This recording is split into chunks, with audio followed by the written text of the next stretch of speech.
అయితే ఛార్జింగ్ ఎక్కడ తీద్దామని వాళ్ళ రూమ్లోకి పోయి పాము ఉంది అక్కడ. ఛార్జింగ్ ఎక్కడ తీద్దామని నేను చేయి పెట్టడానికి ఆ చేయి కాడ వెనక్కి జరిగింది పాము.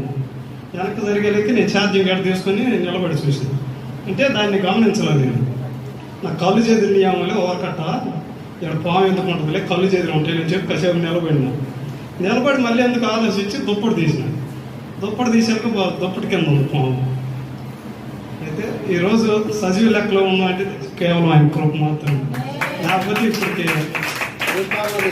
ఇప్పటికి హాస్పిటల్లోనా లేకపోతే ఎటో తిరుగుతూ ఉండాల్సి ఉన్నాం. అది కలిసి కట్ల పాము అది కలిసి ఉంటే ఇప్పటికి హాస్పిటల్ చుట్టూ తిరుగుతూ ఉండేవాళ్ళం. అటు ఇటు మాకు ఏం తెలియక హాస్పిటల్ కాడ అటు ఇటు తిరుగుతూ ఉండేవాళ్ళం. అసలు ఎంత గొప్ప కార్యం మా పట్ల దేవుడు జరిగించాడు. దేవుడు